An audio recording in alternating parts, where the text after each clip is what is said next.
जी doctor Abbas साहब। है। अस्सलाम वालेकुम। सलाम। अस्सलाम जी वालेकुम। डॉक्टर साहब, मेडिकल डॉक्टर हैं? कैसे हैं आप?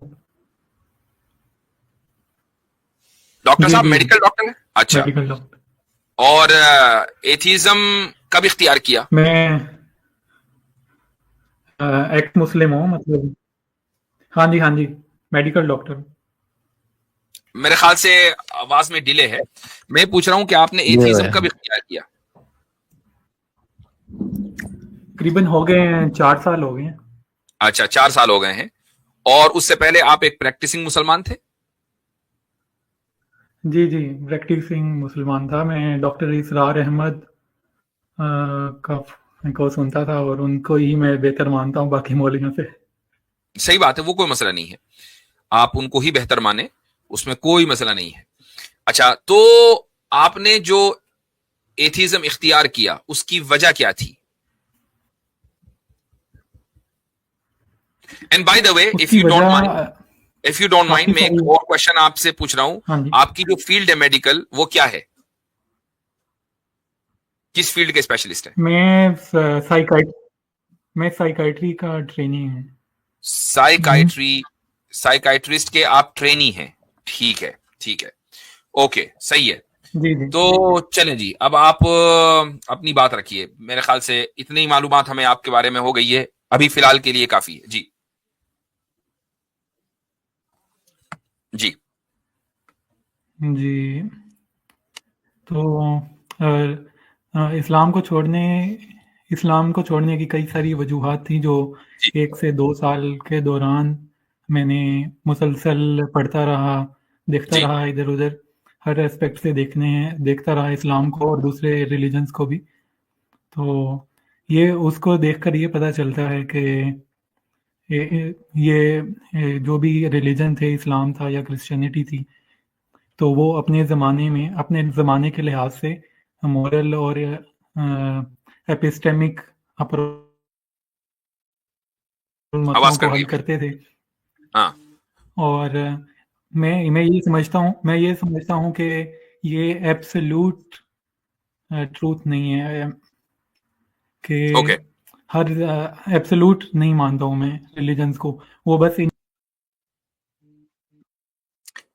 मेरे भाई, आपकी डॉक्टर साहब आपकी आवाज कट रही है।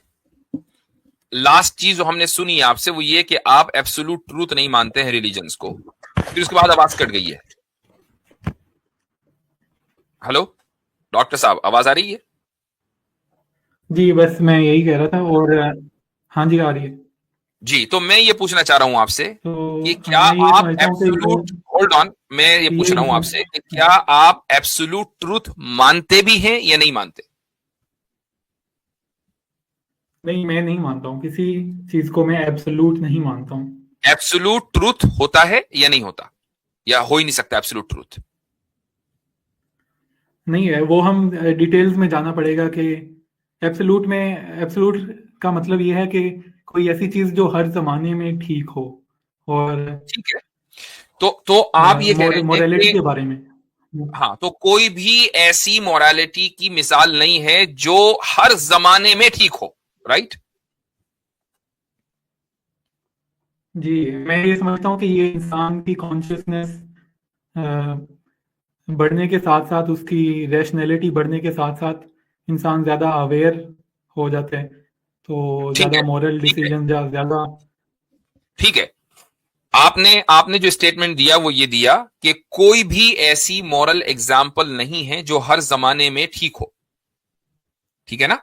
जी, ठीक। इंसाफ के बारे में क्या कहेंगे? इंसाफ वैल्यू है, इंसाफ इंसानी एक वैल्यू है। हाँ, और तो वो ये हर जमाने में ठीक था, या कोई जमाना ऐसा भी था कि जिसमें इंसाफ को बहुत गलत समझा जाता था? नहीं, मैं इंसाफ को गलत नहीं कह रहा हूँ। मैं ये कह रहा नहीं, हूँ कि आपने कहा ना कि वो इंसाफ को इंटरप्रिटेशन, इंटरप्रेट करने की नहीं वो एक अलग चीज जो। है। अब आप डिटेल में जा रहे हैं, इंटरप्रिटेशन अलग है। आप, इंसाफ एक मॉरल वैल्यू है, उसकी इंटरप्रिटेशन आज भी अलग अलग अंदाज से होती है। आज भी अलग अलग जी अंदाज से होती है। मेरे नजदीक इंसाफ की इंटरप्रिटेशन अलग है, आपकी नजदीक अलग है। इंटरप्रिटेशन में नहीं जा रहे हैं। इंसाफ as a value, as a moral value, क्या कोई जमाना ऐसा बता सकते हैं आप कि जिसमें इस वैल्यू को निहायत इमोरल समझा जाता हो? मैं ये वो जमाना नहीं बता रहा हूँ। मैं ये कहना चाह रहा हूँ कि कोई ऐसा जमाना था जो इस तरह से इंसाफ पे मबनी नहीं था, जिस वो एक तरह। अलग बात है, वो एक अलग बात है, आप डिटेल में जा रहे हैं। आपने कहा मैं एब्सोल्यूट ट्रूथ नहीं मानता हूं, कोई चीज एब्सोल्यूट नहीं है। मैंने आपसे इसीलिए आपका स्टेटमेंट 2-3 मरतबा सुना कि कोई जी भी ऐसी मॉरल वैल्यू नहीं है जो हर जमाने में मॉरल हो। आपने ही ये स्टेटमेंट बार बार दिया, मैंने दोबारा कहलवाया आपसे। अब मुझे नहीं। अब मुझे आप डिटेल में जाए बगैर ये बताएं कि हाँ जी, 5000 कबल मसीह वो दौर था जहां इंसाफ को इमोरल समझा जाता था। तो ठीक है, मैं मुकदमा हार गया, आप जीत गए, बात सही हो गई। लेकिन ऐसा है नहीं। असल असल मैं ये मेरा ये कहने का मतलब ये नहीं था। मैं ये मानता हूँ, मोरल वैल्यूज को मैं मानता हूँ, लेकिन उनकी जो इंटरप्रिटेशन होती है हर जमाने जी के लिहाज से, जी जी। वो जो डिफरेंट होती है, मैं उसकी वेरिएशन को मानता हूँ। तो वो उसमें कोई इख्तलाफ नहीं है हमारा आपसे कि जो इंसाफ की इंटरप्रिटेशन है, जाहिर है कि जब मेरी अकल अलग है और आपकी अकल अलग है, हमारा अकलों में तफावुत है, ये डिफरेंस है। इस डिफरेंस की वजह से अगर हम किसी मॉरल वैल्यू की कोई इंटरप्रिटेशन कर रहे हैं, उसमें फर्क हो सकता है। That's a different case. इसका मतलब यह हुआ कि आप कम से कम इंसाफ, justice as a moral value, उसको एब्सोल्यूट ट्रूथ मान रहे हैं। नहीं, वो हम उसको एब्सोल्यूट वैल्यू मानेंगे, उसको हम एब्सोल्यूट देंगे ट्रूथ, वैल्यू। एब्सोल्यूट ट्रूथ है वो। ट्रूथ कहने में क्या नुकसान है? एब्सोल्यूट ट्रूथ है वो। इंसाफ, नहीं, absolute. Justice as a moral value, just justice without going into interpretation, बगैर डिटेल्स में जाए हुए, justice as a moral value absolute truth हुआ कि नहीं हुआ? इसमें आपकी डेफिनेशन और मेरी डेफिनेशन डिफरेंट हो जाएगी। एब्सोल्यूट मेरे ट्रूथ जो भाई आपकी रीजनिंग है, डेफिनेशन में वो जैसे मेरी ही नहीं। जाएंगे, डेफिनेशन में जैसे ही जाएंगे, चले आपकी डेफिनेशन दे दें जस्टिस की। जस्टिस की डेफिनेशन आपकी क्या है जी? जस्टिस की हम्म, डेफिनेशन ये है कि किसी चीज को हम्म, उसके मेयार के ऊपर रखना, जितना जितना कि वो डिजर्व करती है। बिल्कुल, बहुत सही, आपने जबरदस्त डिफाइन किया। इसको हम अपनी जबान में, यानी हमारी जो रिलीजियस लैंग्वेज है ना, अरबी, अरबी की जितनी भी रिलीजियस समझने के लिटरेचर है, इस्लामिक लिटरेचर है, उसमें अगर आप इंसाफ, जिसको हम आदल कहते हैं अरबी में, उर्दू में भी ये लफ्ज इस्तेमाल होता है, उसको अगर आप डेफिनेशन पढ़ेंगे, उसमें है वज़उ शैइ फी महल्लिही, किसी भी चीज को उसकी जगह पे रखना जो उसके मुनासिब जगह है। अब देखें, आपकी डेफिनेशन भी वही, मेरी भी डेफिनेशन वही, फर्क कहां हुआ? अब इसको हम जब मुआशरे के एस्पेक्ट्स पे अप्लाई करेंगे, वहां पे डिफरेंस आ जाएगा। तो इसका मतलब यह हुआ कि डेफिनेशन में कोई इख्तलाफ नहीं है ना? जी बिल्कुल बिल्कुल। ठीक, तो डेफिनेशन तो एब्सोल्यूट हुई। मैं वही असल में आपकी जो मैं एब्सोल्यूट वैल्यू मानता हूँ जस्टिस को, उसकी हाँ, जो। तो अब आपने देखें, अब बात हो रही ना, देखें, it's good, it's moving in the right direction. आपने शुरू में जो दावा किया, कहा कि भाई एब्सोल्यूट ट्रूथ होता ही नहीं है। अब आप इस पर आ गए हैं कि हाँ, हम इंसाफ को, जस्टिस को, एटलीस्ट जस्टिस को हम एब्सोल्यूट वैल्यू मान सकते हैं। एक चीज को आपने एब्सोल्यूट मान लिया। एक चीज तो है दुनिया में, एक चीज ऐसी है कि जिसको आपने एब्सोल्यूट मान लिया है। तो ये जो ट्रांजिशन हुआ है कि nothing is absolute to at least one thing is absolute, ये ट्रांजिशन 5-10 मिनट के अंदर हो गया, अल्हम्दुलिल्लाह। अब हम आगे बढ़ते हैं। आपने कहा कि इंसाफ की जो डेफिनेशन है वो है किसी भी चीज को उसकी मुनासिब जगह पे रखना। मैं भी यही कह रहा हूं कि इंसाफ की यही डेफिनेशन है। अब हम इस पर बात करते हैं कि मेरी इंटरप्रिटेशन ज्यादा सही है। इंटरप्रिटेशन कह रहा हूं, डेफिनेशन तो एक ही है, उस डेफिनेशन को जो हम अप्लाई करते हैं वो ज्यादा सही है, या आप जो अप्लाई करेंगे वो ज्यादा सही है? तो I want to hear from you कि आप इस डेफिनेशन को कैसे अप्लाई करेंगे जी। जी बिल्कुल। असल में मेरा कहना यह था कि क्योंकि रिलीजन्स अपने दौर के लिहाज से जस्टिस अप्लाई करते थे, जिस तरह उनकी कॉन्शियसनेस थी उस वक्त। जी तो मैं ये कहना चाहता हूँ कि अगर वो वाली कॉन्शियसनेस अब वो नहीं रही, अब हम उस तरह से अप्लाई नहीं करेंगे वो वाली सजाएं या हम्म उस तरह के कवानीन। हम्म। तो बस मैं यही कहना क्यों? चाह रहा हूँ, क्यों? क्योंकि इस्लामिक स्कॉलर्स ये कहते हैं कि वो नहीं नहीं नहीं उसी नहीं, होल्ड जमाने ऑन, के नहीं नहीं, एक स्टैंडर्ड्स मिनट यहाँ पे apply hold on hold on, मैं यही कहूँ, ये मैं यहाँ रोक कर आपको पूछना चाहूंगा। आपने कहा कि वो अपने जमाने के एतबार से वो बिल्कुल ठीक थे, हमारे जमाने के एतबार से वो ठीक नहीं है, इसकी दलील क्या है? इसकी दलील है इंसान की रीजनिंग या कॉन्शियसनेस का बढ़ जाना, ओवरऑल कलेक्टिव कॉन्शियसनेस कह लें आप तो। नहीं, ये इसकी इसकी दलील क्या है कि हम अपने जमाने के एतबार से जो सोच रहे हैं वही बेहतर है, सिवाय इसके कि हम सोच रहे हैं, इसके अलावा कोई और दलील है? नहीं, मैं ये कहना चाहूंगा कि जो हम हमारे जमाने के लिए बस जो हमें समझ आ रहा है हमने उस तरह से अप्लाई करना है। अब आने हाँ, वाले लोगों के तो लिए मुझे उनको जिस बताएं, तरह समझ हमें जो आएगा। समझ में आ रहा है हमें सिर्फ उस तरह अप्लाई करना है, इससे बढ़कर कोई और डॉगमा हो सकता है? नहीं, ये डोगमा तो ना हुआ ना, ये तो आपने मेरे भाई, एक्सेप्टेंस की इससे है बढ़कर और अपनी। डॉगमा क्या है? एक आदमी ये कह रहा है कि मुझे जो समझ में आ रहा है ना वही सही है, चूंकि मैं 2025 में जी रहा हूं, वही सही है चूंकि मुझे समझ में आ रहा है। इससे बढ़कर और डॉगमा क्या है? नहीं, इसको डोगमा तो नहीं कहेंगे। डोगमा ये कहेंगे कि अच्छा, अपने जो डॉगमा किसे आज के कहते हैं? दौर में भी हम हम्म, आज के दौर में भी अगर हम कहें कि हम 1500 साल पहले वाले कवानीन को अप्लाई करेंगे तो हम जी। ये कहें, इसे कहेंगे डॉगमा डोगमा। डॉगमा डॉगमा समझते हैं आप डॉक्टर साहब? डॉगमा ये है कि मैं किसी भी चीज को बगैर दलील के इसलिए मान लूं चूंकि मुझे अच्छी लग रही है, डॉगमा है। नहीं, डोगमा मैं आपको बताता हूँ, मेरी डेफिनेशन ये है कि डोगमा ये है कि आप ब्लाइंडली ये मान लें कि जो पहले 1500 साल पहले की जो दुनिया थी वो आज की दुनिया भी उसी जी, तरह से चलेगी। चले, सही है। अगर मैं ब्लाइंडली ये मानूं कि आज की जो दुनिया है वो मेरी समझ के एतबार से जो 2025 में है चलनी चाहिए, ब्लाइंडली ही मान रहा हूं, ये डॉगमा क्यों नहीं है? नहीं, ये जो आप मान रहे हैं ये मैं सिर्फ ब्लाइंडली फर्क नहीं मान रहा हूँ। सिर्फ फर्क 1500 साल और 2025 यानी जमाने का फर्क हुआ ना। काम आप भी वही कर रहे हैं, हम भी वही कर रहे हैं, आपके एतबार से हम तो डॉगमा का शिकार और आप ना हो। आप एक जो अगर ये बात है कि आप रिग्रेसिव दलील के मुताबिक कर रहे हैं तो मैं वही तो पूछ रहा था आपसे, मुझे वो दलील दीजिए कि जिसकी बुनियाद पर आप ये कहते हैं कि 2025 का जो मॉरल इंटरप्रिटेशन है जस्टिस का वो ज्यादा बेहतर है। क्योंकि इंसान की कॉन्शियसनेस इस लेवल पे है जहाँ पे अभी हम हैं। अगर कोई कहता है कि हम 1500 साल पहले वाली कॉन्शियसनेस के रूल्स आज की हायर कॉन्शियसनेस वाले इंसान की सोसाइटी में अप्लाई करेंगे ये तो आपका ये एक, गैर आप मुनासिब मेरी होगा। बात समझ नहीं पा रहे, मुझे हैरत है कि आपकी जो फील्ड है वो उसके एतबार से तो आपको मेरी बात फौरी तौर पर समझ में आनी चाहिए। ये सवाल कि हमारी कॉन्शियसनेस हायर है, इसकी दलील क्या है, मैं वो मांग रहा हूं इतनी देर से। क्योंकि अदर देन इसकी other than other than being ahead in time आपके पास कोई दलील नहीं है कि हमारी कॉन्शियसनेस हायर है। हाँ, मेरे पास ये दलील है कि आज हम लोगों को उनके बिलीफ सिस्टम छोड़ने पर नहीं कत्ल करते। ओके, जो भी ये दलील है, ठीक है। कसर भाई, आपने लेकिन mic unmute, I think you want to say something. लेकिन लेकिन जी 1500 मैं साल ये पहले बिलीफ 1500 सिस्टम को साल चेंज करने पे मार देते थे। जी, जी मैं ये 1500 साल वाली बात जो है मैं इस पे बहुत ज्यादा एम्फसाइज कर रहे हैं। आप एथियस्ट हैं, मुझे बताइएगा कि बाय लॉ आप समझते हैं कि शराब पीने की इजाजत होनी चाहिए? अ, ये काफी स्पेसिफिक क्वेश्चन हो गया आपका। अभी आप इससे क्या इम्प्लाई करना चाहेंगे वो मुझे नहीं एक पता। एक सवाल है, मतलब कानूनी तौर पे आप समझते हैं कि शराब पीने की इजाजत होनी चाहिए?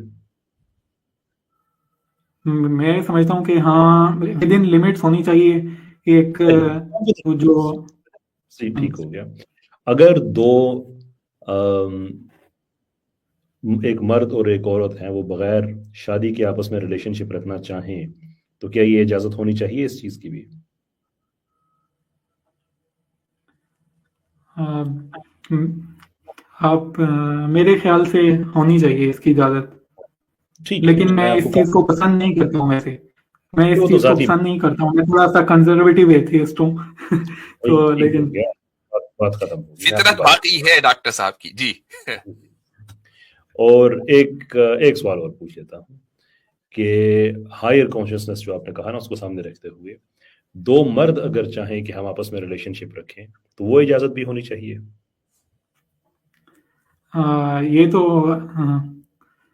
बिल्कुल मेरा इस पे वही स्टांस है पहले वाला के नहीं, क्योंकि आपको तो DSM-5 फॉलो करना चाहिए, आप DSM-3 पे कहां चले गए? नहीं अभी, हाँ जी, वो अभी तो अलाउ है ये जी होमोसेक्सुअलिटी बिल्कुल नॉर्मल चीज है साइकाइट्री में। आप साइकोलॉजी फील्ड से आते हैं तो DSM-5 आपका वो है ना डॉक्यूमेंट। जी ठीक जी हो गया। बस जी मैं आपसे यही जानना चाह रहा था। अब ये जो 1500 साल वाली आप बात करते हैं ना कि 1500 साल पहले जो होता था तो वो बस पुराना था, वो नहीं होना चाहिए था।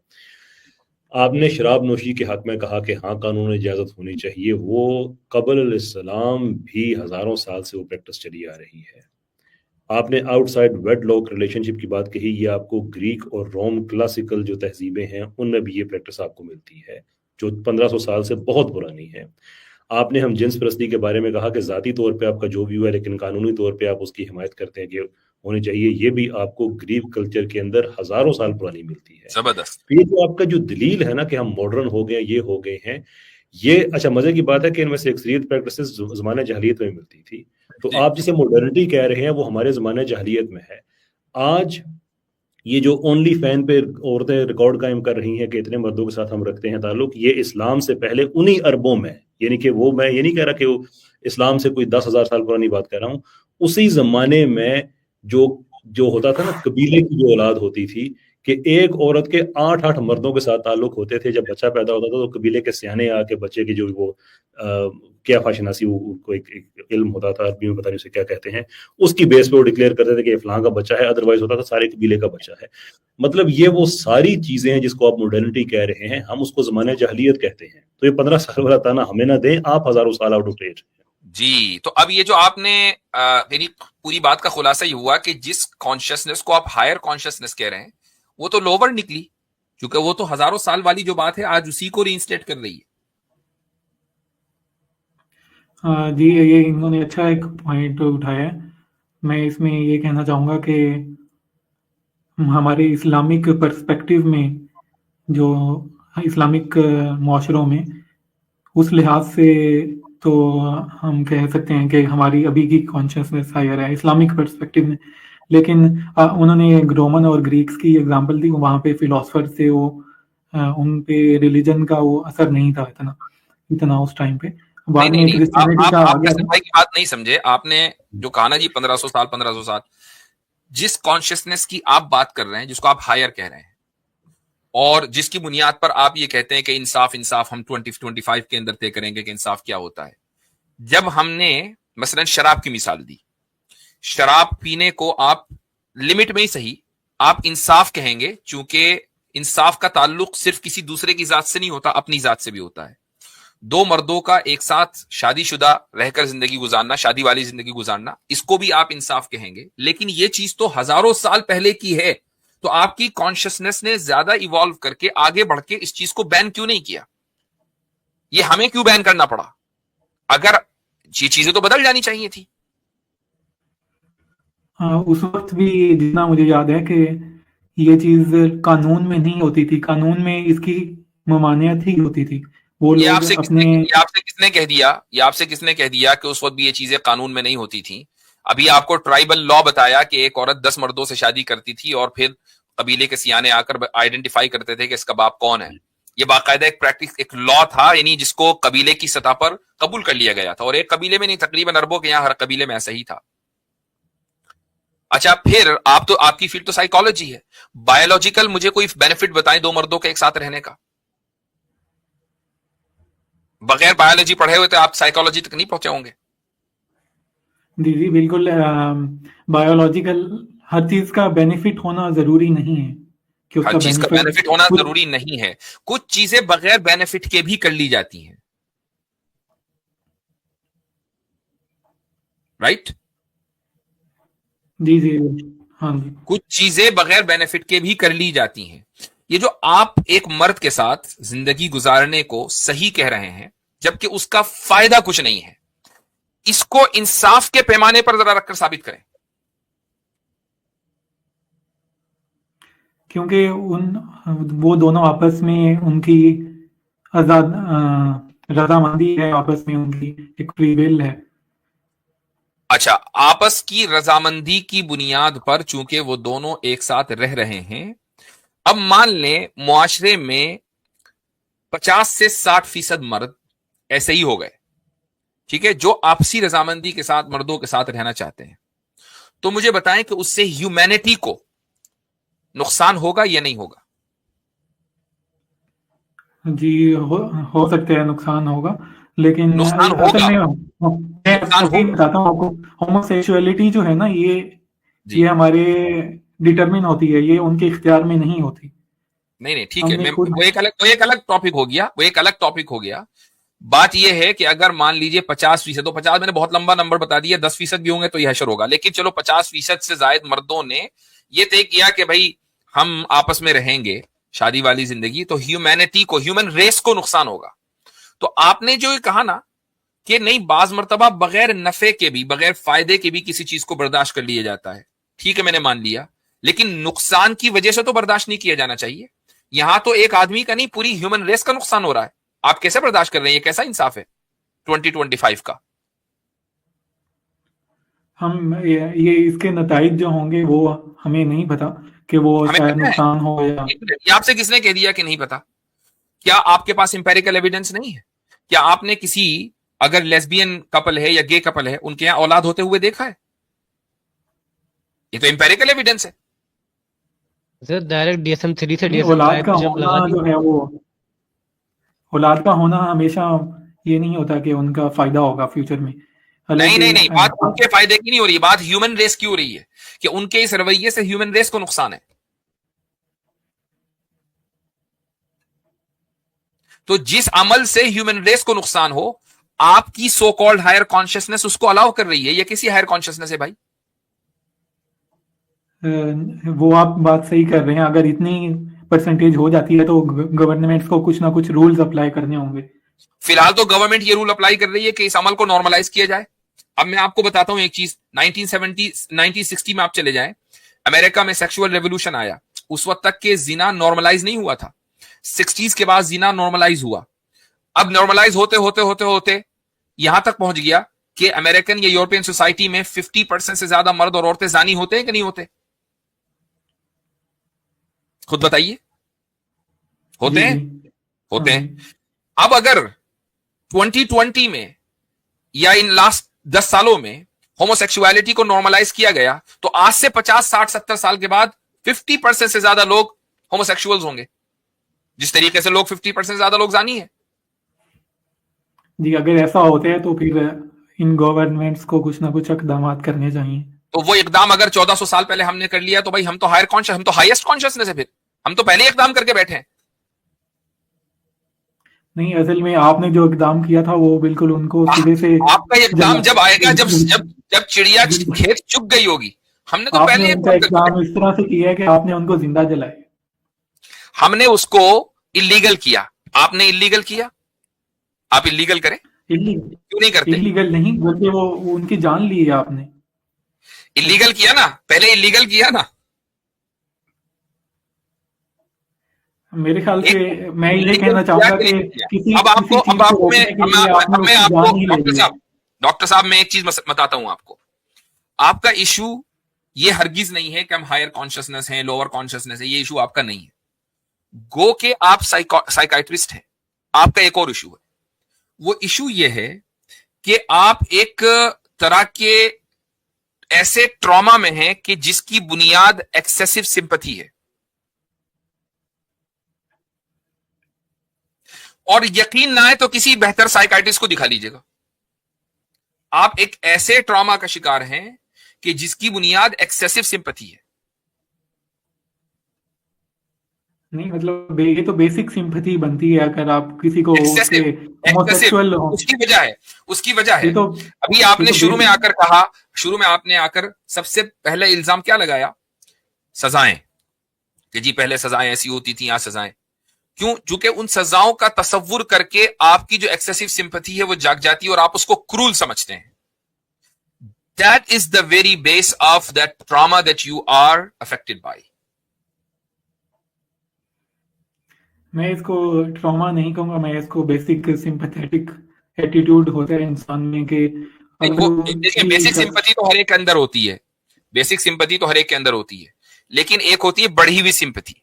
मसलन आप अगर टीवी के ऊपर कोई फिल्म देख रहे हैं, मान लीजिए कोई इंटरनेट वगैरह पर, और कोई ऐसा सीन आपके सामने आ जाए कि जिसमें बहुत वहशतनाकी दिखाई गई हो, गर्दनें कट रही हो, हाथ कट रहे हो, आप उसको नहीं देख पाएंगे। नहीं, मैं अगर वो कोई भी चीज जस्टिफाइड होती है तो फिर तो आप कर लेते हो, लेकिन आप नहीं नहीं, किसी आप को उसको इतनी आप जरा आप इसको अपने ऊपर तजुर्बा कीजिएगा। साइकाइट्रिस्ट आप हैं, लेकिन प्रिस्क्रिप्शन में लिख रहा हूं, आप इसका तजुर्बा कीजिएगा कि कभी एक ऐसी मूवी देखें कि जिसमें ऐसे हैवानी मंजर दिखाए गए हों कि हाथ कट रहे हों, गर्दनें नप रही हों, और वो देखिएगा, और फिर देखें आप वो देख पाते हैं कि नहीं।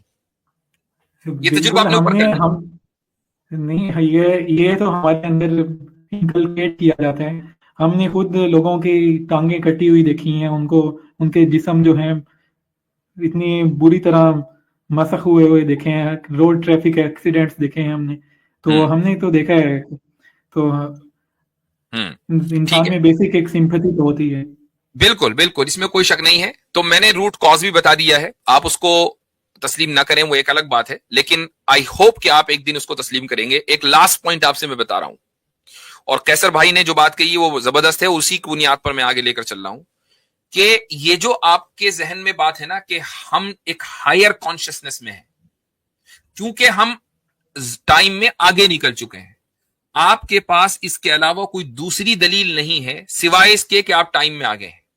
यानी टाइम को आपने कॉन्शियसनेस की बुनियाद बनाया कि जो टाइम में पीछे होगा वो लोअर कॉन्शियसनेस वाला होगा, जो टाइम में आगे होगा वो हायर कॉन्शियसनेस वाला होगा, और यही बुनियादी गलती है।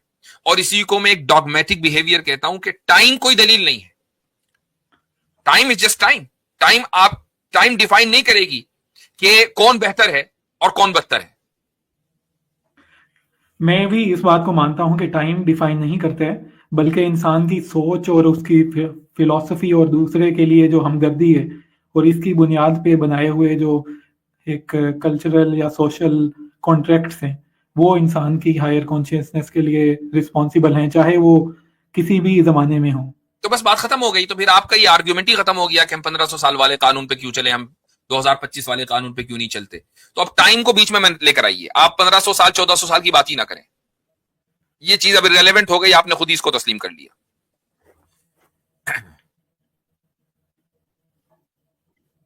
जी, असल में बात वो मेरा मसला जो था, मुझे प्रॉब्लम था उस जमाने की सजाओं से जो जो मैंने कि मैंने पहले बोल दिया, आपको कहने नहीं की सपोर्ट जरूरत नहीं करती। है। This is called excessive sympathy trauma. आपको मसला उसके अलावा कुछ है ही नहीं, आपको मसला उसके अलावा कुछ है ही नहीं।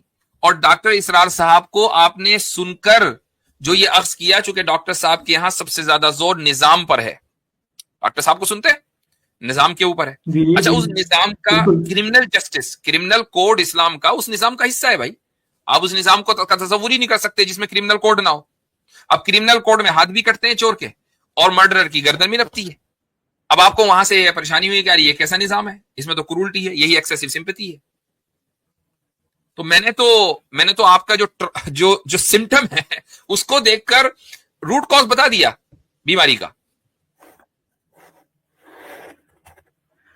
मेरे ख्याल में तो इंसान में जो बेसिक सिंपैथी है वो प्रायर होनी चाहिए, और इस तरह की मतलब एक इंसान जो कि इसी तरह से पैदा हुआ है और उसकी टेंडेंसीज सेक्सुअल ओरिएंटेशन शुरू से इसी तरह की थी, और उसकी बुनियाद पे उसको जिंदा जलाया अगर जाएगा, ये उसकी बात है गर्दन कि हर काटी। इंसान में बेसिक सिंपैथी है और हर इंसान बेसिक सिंपैथी के साथ पैदा होता है, तो आप हरगिज ये ना कहें कि 1500 साल पहले जो सोल्यूशन था वो ठीक था, 1500 साल पहले भी गलत था। फिर ये कहिए, चूंकि बेसिक सिंपैथी हर जमाने में एक सी होती है। हाँ, ये आप सही कह रहे हैं, कह सकते हैं इस बात को, लेकिन इसका असल मतलब में तो उस ये वक्त हुआ, इसका मतलब ये हुआ कि इंसानी तारीख ने आज तक कोई सोल्यूशन दिया ही नहीं सिवाय 2025 में जो सोल्यूशन है। हम ही मॉरल हैं, हम ही कॉन्शियस बीइंग हैं, हम ही सबसे बेहतर हैं। हमसे पहले ना कोई बेहतर था, ना कोई कॉन्शियसनेस वाला था, सब गलत थे। That is the gist of your claim. मैं ये दावा नहीं करूंगा कि आज की दुनिया में जो हम जिस तरह से हम रह रहे हैं वो सबसे ज्यादा हायर मोरालिटी की मिसाल है। मैं ये दावा करूंगा कि हर हर, हर इंसान जो कि सोचेगा, फिलोसॉफिकली समझेगा कल्चरल और सोशल कॉन्ट्रैक्ट को, अगर हम बनाएंगे और उसके लिए रीजनेबली कोई रूल्स बनाएंगे, सोचते हुए इंडिविजुअल को और सोसाइटी दोनों को मद्देनजर रखते हुए, फिलॉसफी की बुनियाद पर, एम्पैथी सिंपैथी की बुनियाद पर बनाएंगे, वो चाहे जिस दौर में भी हो, वो बेहतर हो जाएंगे लोग। आई डोंट नो क्या कह रहे हैं आप, लेकिन मैं जो बात वैसे तो मैं पूछ जी गजर भाई, जी गजर भाई, फिलोसफी की बेस पे आप सोशल कॉन्ट्रैक्ट बनाएंगे और वो रीजनेबल होना चाहिए तो उसको लोग एक्सेप्ट करेंगे, ये आपकी बात की समरी है। नाउ यूजेनिक्स जो कि एक कल्चरल मूवमेंट थी, एक फिलोसफी की बेस पे कि आपने अच्छे सुप्रीम रेस के लोग क्रिएट करने हैं, उसकी बात को एक फिलोसोफर की बात से इन्फ्यूज करके, यानी कि नीत्शे, और उसके साथ बेचारे के साथ भी ज्यादती हुई। बहरहाल हिटलर के पास जो इन्फॉर्मेशन पहुंची थी वो नीत्शे वाली भी थी और यूजेनिक्स वाली भी थी। उसकी बेस पे उसने एक सोशल कॉन्ट्रैक्ट ऐसा क्रिएट किया कि हमें जो अनडिजायरेबल लोग हैं सोसाइटी के, उनको पर्ज करके एक बेहतर सोसाइटी क्रिएट कर सकते हैं, which seemed very reasonable so far as atheism is concerned। तो उसकी वजह से उसने रोमन जिप्सी जो बहुत यहूदी हैं उनका कत्लेआम किया। इस सारी बात में आप एथियस्टिक व्यू पॉइंट से बताएं कि उसने क्या गलत किया। इसमें सारी मैंने वही आपने म्यार उसने इंसानी हमदर्दी को ट्रैम्पल की है। आपने वैसे जो फिलॉसफी की एग्जांपल दी है, मैं बोल सकता हूँ? जी जी जरूर। आपने जो फिलॉसफी भी आपस में कंपटीशन रहता है, फिलोसफर्स का भी, कम्युनिस्ट भी होते हैं, कुछ इंडिविजुअलिस्ट होते हैं, तो मेरे ख्याल में वो तो ये तो प्रॉब्लम चलता ही रहेगा, ये प्रॉब्लम चलता ही रहेगा, क्योंकि इंसान ने तो अपने सोच के मुताबिक। मैं आपसे ये जानना चाहता हूँ कि जो कम्युनिस्ट होते हैं वो एथियस्ट भी होते हैं? वो एथियस्ट भी हो सकते हैं, एथियस्ट होना जरूरी भी नहीं है। जरूरी नहीं है, पर प्रॉब्लम ये है कि जो कम्युनिज्म है, बुनियादी तौर पे कम्युनिज्म या सोशलिज्म, ये दोनों, असल तो सोशलिज्म है, देन खैर सोशलिज्म अचीवेबल चीज है, उसके बाद कम्युनिज्म बहुत ज्यादा आइडियलिस्टिक चीज है, लेकिन हमारे पास जो उसकी मॉडर्न रेंडिशंस हैं वो मार्क्सिज्म कहलाती हैं। और कार्ल मार्क्स का ये कहना है कि जो एथियज्म है और जो सोशलिज्म है, ये दोनों इकट्ठे ही स्टार्ट होते हैं, और वो होना जरूरी भी है इसलिए कि वो डायलेक्टिकल मटेरियलिज्म के फलसफे पे खड़े हुए हैं, हेगेलियन व्यू पे।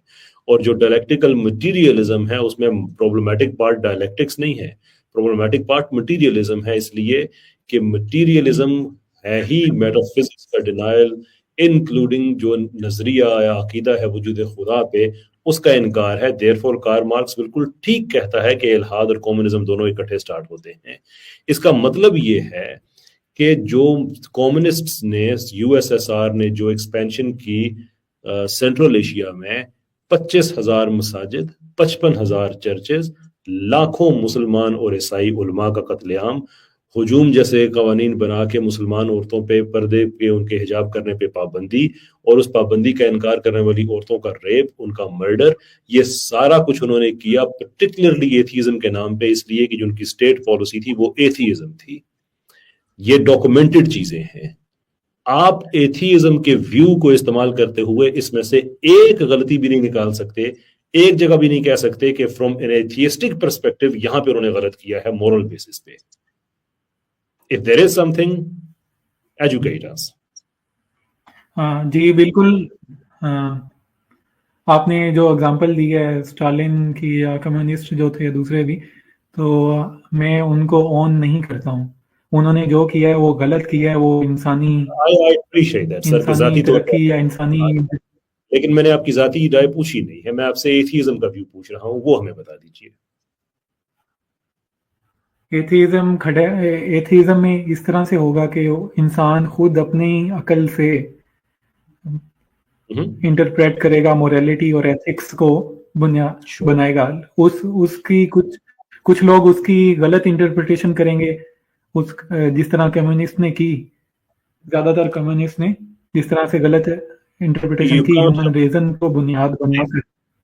दोनों एंड पे तो समझता हूँ कि कांट के जो, अगर आप ये कहते हैं कि वो अपनी अकल से करेगा, तो फिर आपको मानना पड़ेगा ना कि स्टालिन की अकल में फिर जो ग्रेट परचेस हुए थे बिटवीन 1936 एंड 1938, जिसमें लाखों लोगों को मारा गया था, उसने फिर अपनी अकल इस्तेमाल की, एज एन एथियस्ट इस्तेमाल की, तो ठीक ही ना फिर। मैं अकल को एक पोटेंशियल के तौर पे तस्वुर करता हूँ, और उस पोटेंशियल को गलत और पॉजिटिव दोनों तरह से यूज किया जा सकता है। और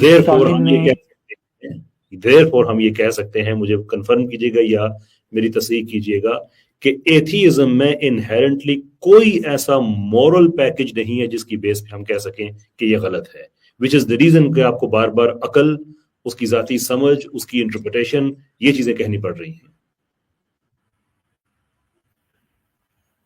मेरे ख्याल से तो जो भी सोशल डिस्कशन होती है वो इंसान आपस में एक दूसरे से मुकालमा करके ही करते हैं, और उसमें चाहे वो रिलीजियस लोग हों या फिर एथियस्ट हों, तो दोनों अपनी अकल को इस्तेमाल करके रिलीजन की इंटरप्रिटेशन करते हैं या फिलॉसफी की इंटरप्रिटेशन करते हैं। तो उसके नतीजे में दो और दो चार होते हैं। जो बात आपने कही वो भी दुरुस्त है, जो मैंने कही वो भी दुरुस्त है, लेकिन इन दोनों बातों का उस पॉइंट से कोई ताल्लुक नहीं है जो मैंने आपके सामने रखा है कि कोई एथीइज्म के अंदर ऐसा मॉरल पैकेज पाया जाता है जिसकी बेस पे आप कह सकें कि स्टालिन ने जो किया था वो गलत किया था। जी बिल्कुल, क्योंकि इंसान एथिस्ट के लिए पैकेज उसकी अकल है, और अकल के मुताबिक स्टालिन ने जो किया है वो ह्यूमन सिंपैथी, और स्टालिन के पास भी अकल ह्यूमन सिंपैथी के खिलाफ है। बट उसकी आप उसकी अकल को इंसानी सिंपैथेटिक जो किया, फिर बाय योर डेफिनेशन वो ठीक ही होगा ना फिर वो। कैसर भाई यहाँ पे ये सवाल भी उठता है ना, what do they mean by अकल, कि हाईली एजुकेटेड पीपल थे वो, डज दैट मीन? जी जी बिल्कुल, पढ़े लिखे लोग थे। इन्होंने डार्विनिज्म के मुकाबले में ये लोग लाइसेंकोइज्म लेके आए थे। लाइसेंकोइज्म के साइंसी तजर्बात की वजह से वहां पे कहत पड़ गया था। चले, मेरे ख्याल से डॉक्टर साहब ऐसा है कि आपको बहुत सारे सवालात दे दिए हमने, और इसके ऊपर आप रिफ्लेक्ट करें। यानी डॉक्टर इसरार साहब भी को सुनते रहें। आपने शुरू में कहा था बाकी और मौलवी तो मुझे समझ में आते नहीं है, और मुझे लग रहा है, मुझे अंदाजा हो गया कि क्यों समझ में नहीं आ रहा है। लेकिन बहरहाल ये 2-3 सवाल आपके सामने हमने रख दिए हैं। You are an educated person, आप इन सवालात की रोशनी में कॉन्टेम्पलेशन करें। ये जो मसला है ना कि खुदा मौजूद है या नहीं है, ये दुनिया का सबसे बड़ा क्वेश्चन है, ये मामूली क्वेश्चन नहीं है। उसकी वजह यह है कि अगर वो मौजूद नहीं है तो हमारी जिंदगी बिल्कुल अलग होनी चाहिए, और अगर वो मौजूद है तो बिल्कुल अलग होनी चाहिए। यानी हमारी लाइफ स्टाइल कैसी होनी चाहिए, इसका बराह रास्त खुदा के वजूद या उसके न होने से ताल्लुक है। ठीक है, मरने के बाद क्या होगा इसका ताल्लुक इससे है कि खुदा मौजूद है या नहीं है। तो इसको इतना लाइटली न लें। ये जो क्वेश्चंस आपके सामने रख दिए हैं बहुत सीरियस क्वेश्चंस हैं, और इनके ऊपर गौर करें, और विद ऑल न्यूट्रलिटी गौर करें, और इंशाल्लाह मुझे उम्मीद है कि आप इस्लाम में वापसी करेंगे। जी शुक्रिया। चलें।